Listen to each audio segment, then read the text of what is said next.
अल्लाह हाफिज़।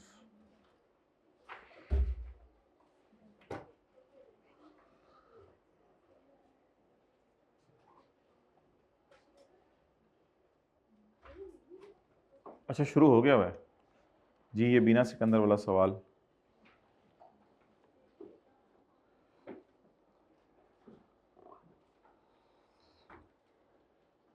जिसने टेक्स्ट की रिवीजन करनी है पिछले सेशन वाली, वो बैठ सकते हैं। Chapter number 18।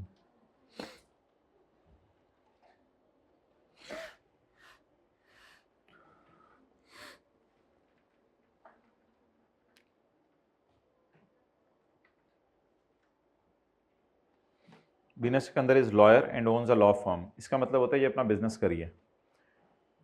Under the name Beena and Company. She is also Director Legal Affairs at Aisha Foods Limited. Details of her income for tax year 2012 are as follows.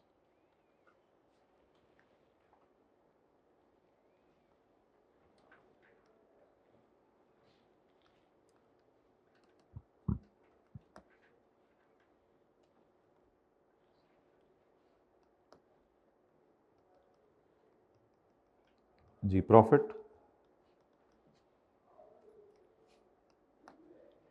कितना है? 3500। सैलरीज हैं, गिफ्ट्स एंड डोनेशंस हैं, lease charges हैं, professional fee है, property taxes है, travel expense, other expense, income tax है पिछले साल का। इनकम टैक्स उल्टा दें क्योंकि इनकम टैक्स सेक्शन 21 के ए के मुताबिक बिजनेस का खर्चा नहीं है, और इसको उल्टा के एंड पे न्यूमेरिकल के फेस पे भी नहीं माइनस करना, बिकॉज ये पिछले साल का टैक्स है तो वो फिर इस साल के फेस में माइनस नहीं होगा। बस ये बिजनेस का खर्चा नहीं है। 90। नेक्स्ट, रेवेन्यू में 750 पड़ा है recovered from Rafia in respect of bad debt. ये अकाउंटिंग वालों की बैड डेट रिकवरी इनकम है, अदर इनकम में पड़ी होनी चाहिए थी, वैसे रेवेन्यू में पड़ी हुई है। चलें फिलहाल पहले निकालें, अकाउंटिंग वालों की बैड डेट रिकवरी इनकम निकालें, लेस अकाउंटिंग वालों की bad debt recovery 750 in respect of bad debt that is written off while calculating taxable income in पिछले साल। पिछले से पिछले साल, पिछले से पिछले साल हमने टैक्सेबल इनकम निकालते हुए इसको राइट ऑफ कर दिया था। इसका मतलब है टैक्स वालों ने इजाजत दे दी थी राइट ऑफ करने की। इस लाइन का मतलब है it is previously allowed as deduction. ये बड़ा भयानक लाइन लिखी हुई है, कहते हैं bad debt had been written off while calculating taxable income. इसका मतलब है 2010 में टैक्स वालों ने ये माइनस करने दिया था 7.5 लाख। अब आदत है 3 फिगर से खेलने की, आज मजबूरी में 1 फिगर से खेलेंगे। टैक्स वालों की bad debt recovery, amount recovered less actual bad debt. वो तो फिर 750 होगा ना, और कोई फिगर तो दी नहीं, एक्चुअल 750 होगा, less previously allowed. Previously allowed अब देखना है जीरो है या 750 है। ये जीरो हुआ तो ये जवाब कुछ और आएगा, ये 750 हुआ तो ये जवाब कुछ और आएगा। जब कभी एक फिगर हो तो ऐसे खेलना है आप लोगों ने। अमाउंट रिकवर्ड लिखनी है, वही बैड डेट थी, जाहिर बात है जो रिकवर होगी वही बैड थी। अब सवाल क्या कह रहे हैं, टैक्स वालों ने पिछले साल इसको माइनस करने दिया था, यानी हमने टैक्सेबल इनकम निकालते हुए माइनस कर लिया, उन्होंने कोई एतराज नहीं किया। इट मींस अल्हम्दुलिल्लाह प्रीवियसली अलाउड एज डिडक्शन। सो इन दोनों का डिफरेंस 0 और जवाब 750। लेकिन अगर ये फिगर 0 होती तो ये 750 आता, तो फिर यहां पे जवाब 0 आ जाता। इस तरह फर्क पड़ा करेगा। अब क्या करें, मजबूरी है, एक फिगर से खिलवाया उसने, अब अजीब सा सवाल था। तो अमाउंट रिकवर्ड तो सवाल में दी हुई थी, उसे तो उल्टाना है। ये अकाउंटिंग वालों की बैड डेट रिकवरी है, ये एक्चुअल बैड डेट वो यही लेके भागा होगा, वो कुछ नहीं बताया हुआ। तो प्रीवियसली अलाउड 750 है।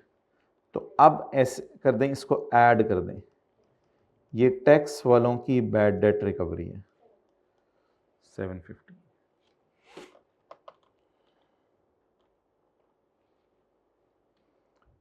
सैलरी में 50,000 और 75,000 पड़ी हुई है उसकी और उसके भाई की तनख्वाह, भाई बिजनेस मैटर्स। अच्छा ये अमाउंट उसने कोई प्रोफेशनल सर्विसेज दी थी, यानी ये बता रहा है कि जो नॉर्मल डेटर थी हमारी, तो नॉर्मल डेटर पैसे लेके भागे। नॉर्मल डेटर को जब हमने सर्विस दी थी तो सेल रिकॉर्ड की होगी, तो अब वो सेल रिकॉर्ड की थी लेकिन अब वो डेटर भाग गया 2010 में और 12 में पैसे भी देके चला गया। सैलरी में 50,000 और 75,000 पर मंथ पड़े, बीना की तनख्वाह और उसके भाई की तनख्वाह। भाई की तनख्वाह की खैर है, खुदा ना खास्ता अगर कैश में पे की होती फिर एतराज़ था, लेकिन बीना की तनख्वाह डिसअलाउ करेंगे क्योंकि ये बीना बिजनेस की ओनर है। एड सैलरी बीना 50,000 इंटू 12 600, और भाई की तनख्वाह दोबारा माइनस करने की जरूरत नहीं है, खाली जीरो लिख लें। अच्छा, गिफ्ट्स के बारे में क्लास में कभी बात नहीं हुई। गिफ्ट्स बिजनेस का नॉर्मल खर्चा है। कॉलेज वाले चाहे देखें, बिजनेस के चैप्टर में ना सेक्शन है 21, उसमें नॉट अलाउड की लिस्ट दी हुई है, उसके अलावा सारे खर्चे अलाउड हैं, इसलिए गिफ्ट देने की इजाज़त है बिजनेस में, कोई मसला नहीं, गिफ्ट लोग देते हैं बिजनेसेस में। Gifts and donation include gifts to clients, ये तो अलाउड होगा, ये 1 लाख है गिफ्ट्स टू क्लाइंट्स, इसको दोबारा लेस कर दें, लेस गिफ्ट्स टू क्लाइंट्स, दोबारा माइनस करने की जरूरत नहीं है, सही माइनस हो चुका है।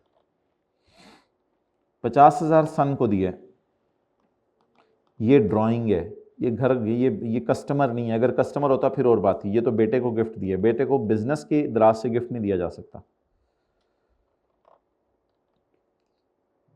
और नॉन प्रॉफिट इदारे को डोनेशन दी है, डोनेशन बिजनेस का खर्चा नहीं है, डोनेशन को इंशाल्लाह जब सवाल का फेस आएगा तब टैक्स क्रेडिट माइनस कर देंगे 250। एक गाड़ी उसने ली है दफ्तर के कामों के लिए लीज पे, लीज शुरू हुई है 1 मार्च को, मार्च अप्रैल मई जून 4 महीने गाड़ी चलाई है।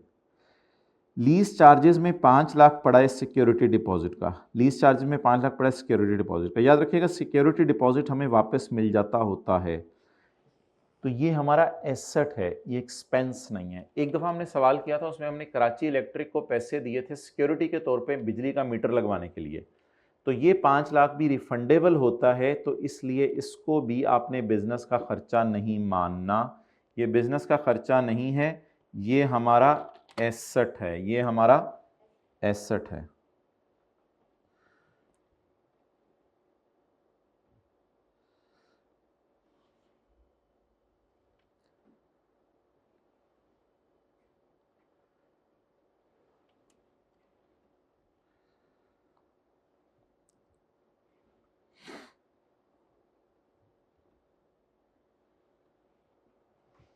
एड सिक्योरिटी डिपॉजिट,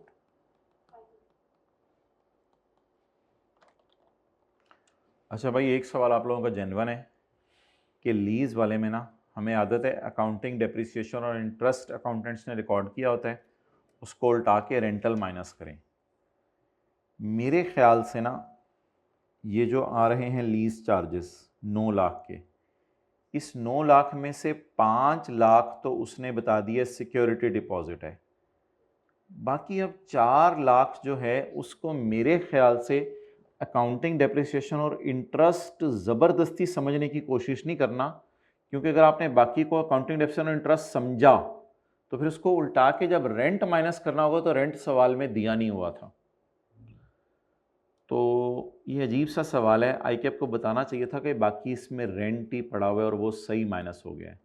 मेरा ख्याल है कि इसमें 4 लाख रेंट पड़ा हुआ है, क्योंकि अकाउंटिंग डेप्रिसिएशन इंटरेस्ट अगर देता तो फिर रेंट भी देता। तो कभी कभी शायद लोग ऐसा काम कर जाते हैं जो टैक्स वाले ऑलरेडी चाह रहे होते हैं, तो मैं ये ज़बरदस्ती एज्यूम कर रहा हूँ कि 4 लाख रेंट है, लेकिन जिन बच्चों ने अकाउंटिंग डेप्रिसिएशन इंटरेस्ट उल्टाने की कोशिश की और रेंट माइनस करने की कोशिश की उनको फिगर्स मिली नहीं होंगी, तो मेरे ख्याल से 4 लाख शायद रेंट ही होगा, इसको पड़ा रहने दें, लेकिन ये जो 5 लाख सिक्योरिटी है इसको प्लीज़ उल्टा दें, क्योंकि ये बिजनेस का खर्चा नहीं है। तो कम से कम 5 लाख उल्टाने के नंबर तो ले लेना था ना आपने। बाकी ये सवाल वर्स्ट है, इसमें अकाउंटिंग डेप्रिसिएशन और इंटरेस्ट नहीं दिया हुआ, देना चाहिए था उसको, और फिर रेंट अलग से देने चाहिए थे। प्रोफेशनल फीस में 1.5 लाख पड़ा है, उसने अपने फैमिली कोर्ट में केस चल रहा है। अगर बिजनेस का केस होता तो ये नॉर्मल खर्चा था, फैमिली कोर्ट की वजह से बीना की ये घर की लड़ाई है, तो इसलिए ये ड्राइंग टाइप की नेचर है। तो प्रोफेशनल फीस हमने वैसे एक जगह पढ़ा था, फीसिस वगैरह जो गवर्नमेंट को पे करें वो कैश में पे हो सकती है, लेकिन इधर तो ये फीस आपने कोर्ट में पे की है और घर का खर्चा है, ये आपके बिजनेस का खर्चा नहीं है। बीना एक अपार्टमेंट में रहती है जो इसके ऑफिस के ऊपर है। ये ऑफिस है और बीना यहां रहती है। Bina lives in an apartment situated above her office and 2/5 of property expenses. Property expenses तो सारे ही माइनस हो गए हुए हैं। And 2/5 of property expenses relates to apartment. 2/5 इसके हैं खर्चे, तो मेरे ख्याल से तो 3/5 हमें नहीं चाहिए, हमें 2/5 ही चाहिए ताकि हम नॉट अलाउड कर दें। हमें नॉट अलाउड की फिगर चाहिए, तो वो घर के खर्चे हैं, तो एड बैक 2/5 घर के खर्चे।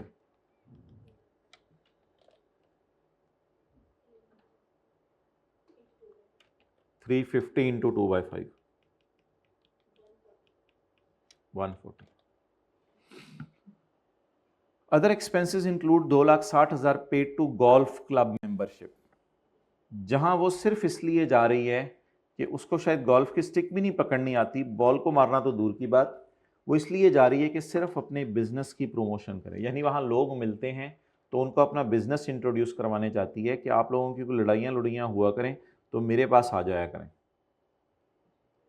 अब ये जेन्युइन बिजनेस का खर्चा है, इस पे हमें खर्चे की नेचर पे एतराज़ नहीं है, लेकिन हमने पढ़ा था, और ये पढ़ा हुआ है अदर एक्सपेंसेस में। अदर एक्सपेंसेस का टोटल है 7,10,000।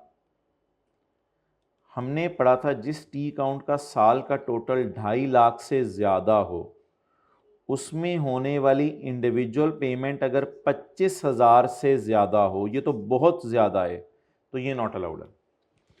हर वो टी अकाउंट जिसका साल का टोटल 2,50,000 से ज़्यादा है और इंडिविजुअल पेमेंट 25,000 से ज़्यादा है, इसको बिजनेस के खर्चे के तौर पे माइनस करने की इजाज़त नहीं है। तो इसलिए 2,60,000 को बिजनेस के खर्चे के तौर पे माइनस करने की इजाज़त नहीं है। बाकी पता नहीं कौन सी पेमेंट्स होते चेक में हुई हों, लेकिन जिस टी अकाउंट का टोटल अदर एक्सपेंसेस में पड़ा है ना, ये जिस टी अकाउंट का टोटल साल का 2.5 लाख से ज़्यादा है, उसमें ये चीज़ नहीं होनी चाहिए। हमने एक जगह पढ़ा था कि फीस वगैरह कैश में पे हो सकती है 21 के एल में, लेकिन वो फीस, टैक्सेस, फाइन्स गवर्नमेंट को अगर पे करें, वो गवर्नमेंट को कैश में पेमेंट्स हो सकती हैं। ये गवर्नमेंट नहीं है, ये तो गोल्फ क्लब है।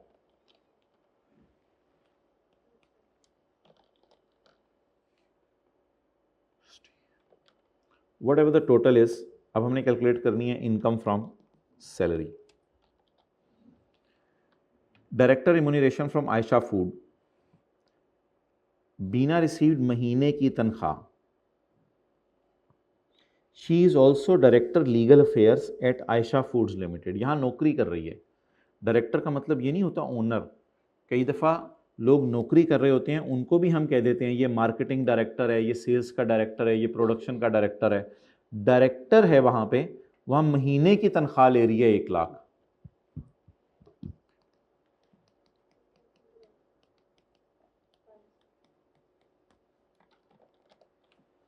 During the year she also receive 2 bonus payments of 1 lakh each, यानी 2 लाख बोनस मिला है।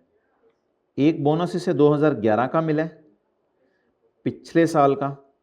ये पिछले साल अनाउंस हो गया था, लेकिन मिला इसको इस साल है। और दूसरा वाला तो ऑब्वियसली इसी साल मिला है, क्योंकि ड्यूरिंग द ईयर लिखा हुआ है। तो ठीक है, इसको फिर दोनों को इधर डालना पड़ेगा, क्योंकि सैलरी टैक्स होती है रिसीव बेस पे।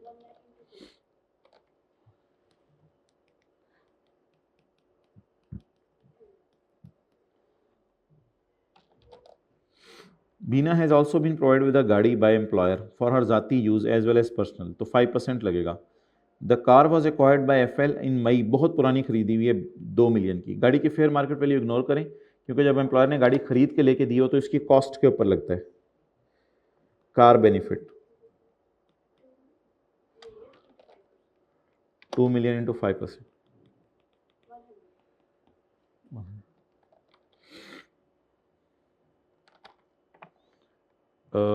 फिर वैल्यू इग्नोर करेंगे जब गाड़ी, चाहे ये 10 साल पुरानी 20 साल जो भी कॉस्ट हो यही लेनी है। She earned a fees of 1.5 lakh from attending a board meeting. एक बात याद रखिएगा, कुछ बच्चे कहते हैं कि ये बोर्ड मीटिंग के पैसे ऑफिशियल ड्यूटी के हैं। खुदा के लिए ऐसा ना कहें, ऑफिशियल ड्यूटी के पैसे ऑफिस के काम में खर्च होते हैं। ये बोर्ड मीटिंग अटेंड करके पैसे घर लेके जाएगी। इस तरह कोई बोंगी ना मारा करें कि ये पता नहीं अजीब अजीब सवाल पूछते हैं कि ये अलाउंस है, ये तो दफ्तर के काम के लिए मिला है। नहीं नहीं नहीं नहीं नहीं नहीं नहीं, नहीं। फिर तो सैलरी भी इसको दफ्तर के काम के लिए मिली है।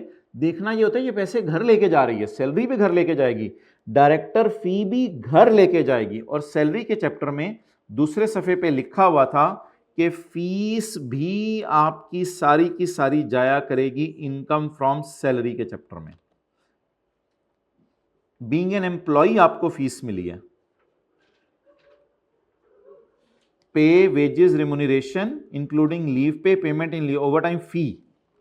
तो डायरेक्टर फी बिल्कुल कोई ये नहीं है कि ऑफिशियल ड्यूटी के लिए खर्चा वो होता है जो ऑफिस के काम में खर्च हो गया और इसकी जेब में नहीं आया। ये 1.5 लाख तो घर लेके जाएगा, इसको सैलरी में डाल दें। डायरेक्टर फी,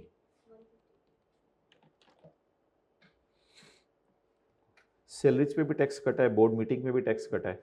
इन दोनों को न्यूमेरिकल के एंड पे माइनस कर दीजिएगा। इसको इस तरह लिखना नहीं चाहिए था अलग से, बोर्ड मीटिंग पे टैक्स कटा है, इकट्ठा ही सैलरी पे टैक्स कट जाता होता है।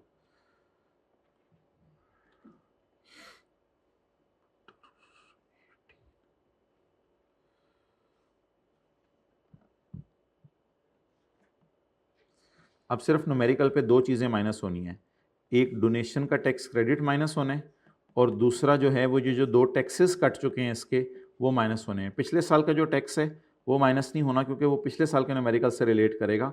इस साल उस इनकम टैक्स को इसलिए ऐड कर दिया था कि बिजनेस का खर्चा नहीं है। इनकम टैक्स सेक्शन 21 के ए में लिखा हुआ है बिजनेस का खर्चा नहीं है।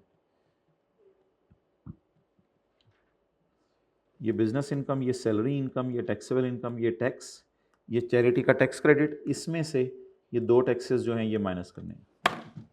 चलो भाई क्लोज कर दो।